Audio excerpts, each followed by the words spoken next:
Hey everyone, welcome back to the channel. So today I'm actually pretty excited. So we just left the house. I'm picking up my old man here, and my mom's away on vacation, so I figured, you know what's the best thing to do? There's still snow on the ground. I can't work on the golf course today, so what's the best thing to do? Well, the Twin Cities Auto Show is going on, so we're going to see the Twin Cities Auto Show. I am actually going to drive a Chevy Volt today, test drive an older Chevy Volt, as I am maybe thinking about purchasing one. We'll see. Be a joint venture between Alexa and myself. But with that being said, we're on our way out to the Twin Cities Auto Show. So first, like I said, we're going to test drive the Volt. I have a meeting about 9 o'clock at Luther to do that.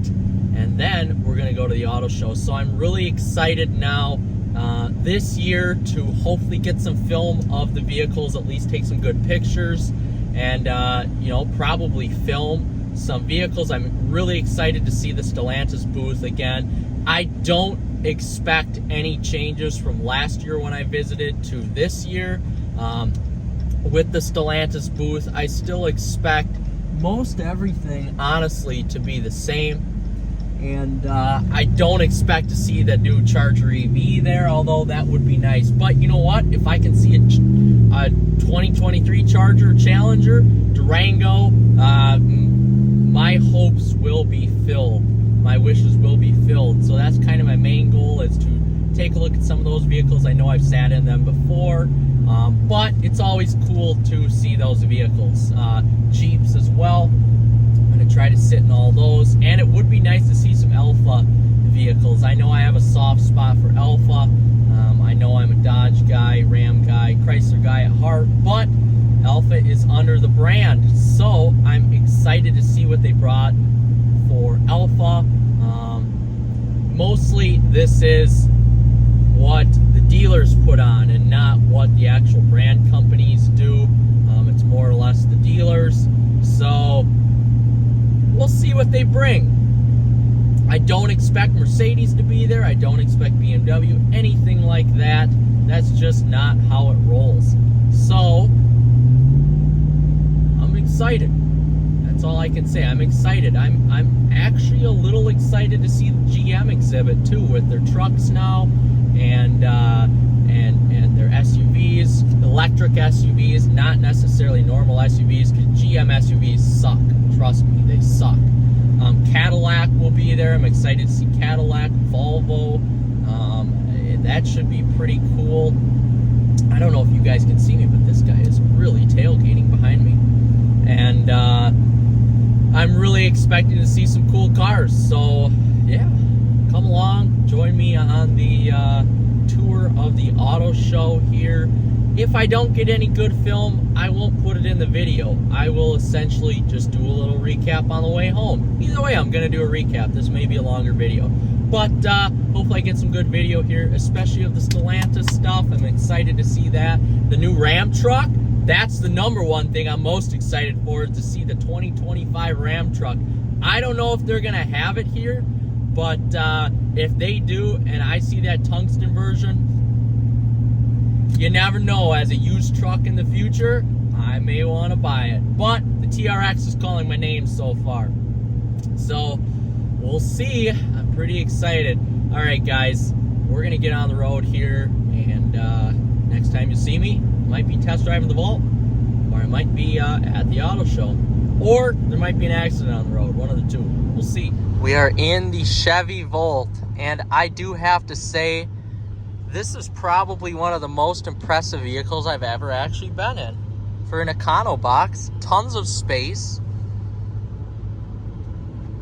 Not a lot of power, but that's okay. This isn't what you want it to be. It's really comfortable. It gives you a nice ride height. It's front wheel drive.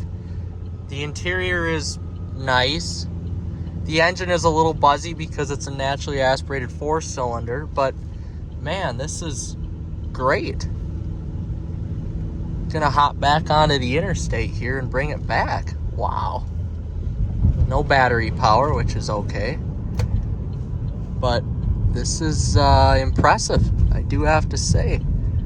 I'm liking this vehicle a lot so far. There's a lot of tech in it. Who cares about the hard plastics? Yeah, you can hear it. It's a little buzzy, but it's nice. Buttons right here. Oh, you can select your different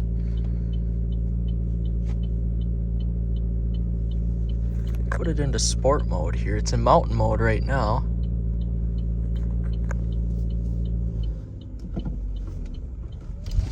Oh, EV mode.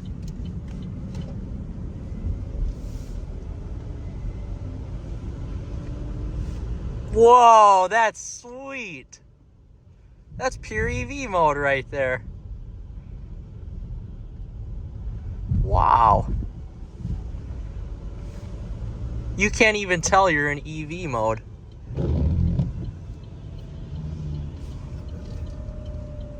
Listen to it. Handles around corners. It's heavy. All right, EV mode. Oh, there the engine comes on. Holy smokes. This is definitely one of the coolest cars I've been in. All right, guys, we're going to hop back on the highway. Doesn't have much get up and go, but it's enough. Hey, guys, so got some bad news. The hours were posted wrong on the auto show website. So it was actually starting at 4 p.m. today instead of 10 a.m., which I thought it would be starting at. So essentially what that means is that the trip wasn't a waste. We got to try out the Chevy Volt, and I guess that's what this video is going to turn into, is just a review of that Volt. So at the end of the day, that Volt was too expensive, but it did qualify for the tax credit, which would have been roughly $4,000. So that was great. That means that Volt was only going to cost me at the end of the year about $8,000 with 81,000 miles. I really like that Volt. I believe it had the 18-inch rims. I'll find a picture of it here and probably use it as the thumbnail. But it had the 18-inch rims. It had the leather. It did have the heated seats. So the interior was upgraded. It wasn't the premium package 2, which included adaptive cruise control and all that. But I didn't even listen to the audio. I wasn't really interested in that, as I really don't care about that. But I was thoroughly impressed with that vehicle, and I'm not impressed by a lot of vehicles, but that Volt definitely impressed me. And not to say with the acceleration, because the acceleration sucked. That was terrible. I mean, it's a slow car. It's got, what, 141 horsepower and, what, 290 foot-pound torque?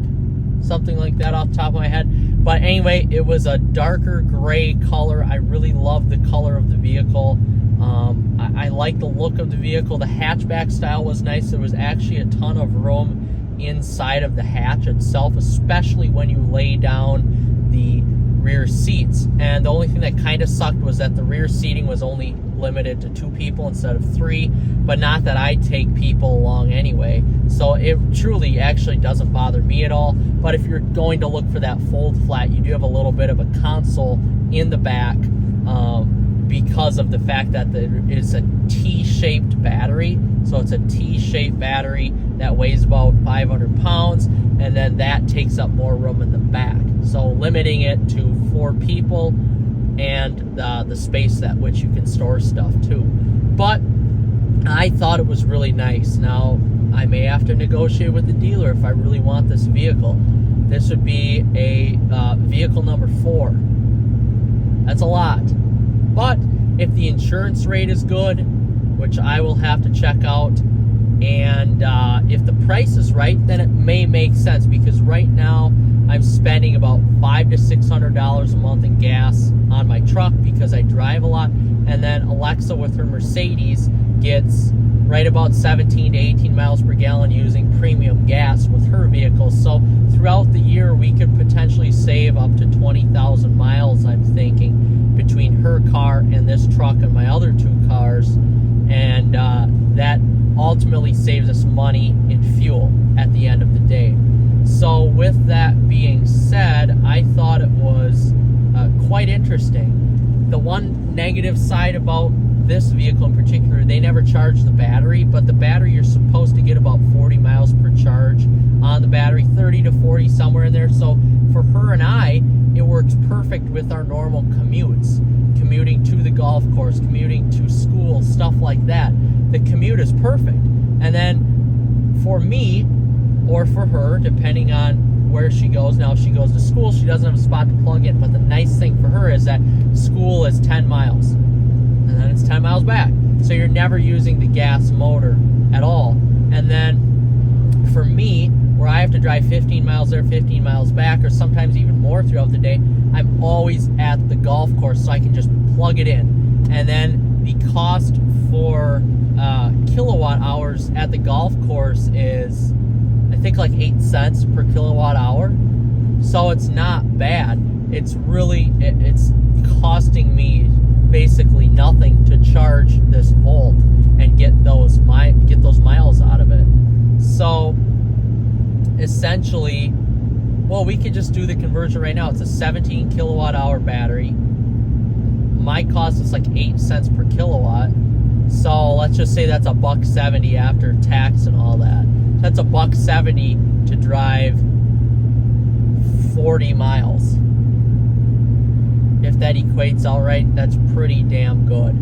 You know, compared to this truck where I'm getting 15 miles to a gallon around here, and now that's costing me $9 basically to drive 40 miles. So the savings there is astronomical. Of course, we have to look at the numbers in the long run. You know, is this going to be profitable for us, or not necessarily profitable, but we're break-even point, let's just say 50,000 miles of that car being driven. Is it going to be profitable, blah, blah, blah, or break-even after those 50 or 60,000 miles of having the car?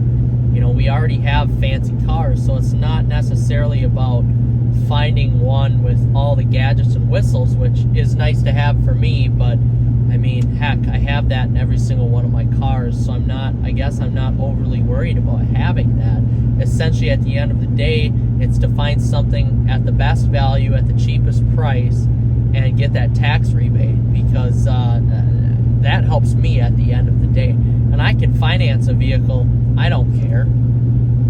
I can finance a vehicle, it doesn't bother me one bit. Especially if you go 72 months out. I'm going to pay it off in a year or two anyway. It doesn't really matter. So I just want to get the vehicle in my hands right now. And if I wasn't buying so much stuff, then I'd just be able to buy it. But I think at the end of the day, the payback on it will be worth it. And I was quite impressed with the driving characteristics of the vehicle. So I'm going to be honest with you, that's the lightest car I've driven in a long time at 3,900 pounds. I think I had a Genesis 5.0 R-Spec that was actually that light, and that was a very fast car. But now this vehicle here has the battery pack in the back, so it's a lower center of gravity. And to tell you the honest truth, it actually handled great. The ride was very compliant. It was very smooth. The pickup wasn't great, but the one thing I did notice about when I had a little bit of electric power with that battery, the pickup was great. It squealed the front tires, so it's got more than enough. I mean, and it was completely silent. I'm just amazed at, and I understand why. We have an AMG car and 3 Hemis, 4 including my parents, in this family. So I understand the love of V8s, trust me, but I don't like the gas mileage. And that comes with the territory. It is what it is. You know, you can complain about that. Even the AMG car doesn't get great gas mileage and it requires premium gas. But at the end of the day, I just have to say I was really thoroughly impressed with that vehicle. And if it makes sense to buy that vehicle, then I will buy it. It may not be that one directly because I thought the price was too much, but I'll see what else I can find. And if it works out, if I run the numbers right now, when I get home, I'm going to buy it. Because I think at the end of the day, with the tax credit, you can't walk away losing money on your vehicle. With your tax credit, You know, let's just say I find a Volt for $9,000 or $9,500. Well, that car is basically costing me before tax, title, license $650. So, or $6,500 for a car with lower mileage. So you can't lose money on that. If I don't like it now in a year, I could sell that car for basically what I paid for it as a private party, and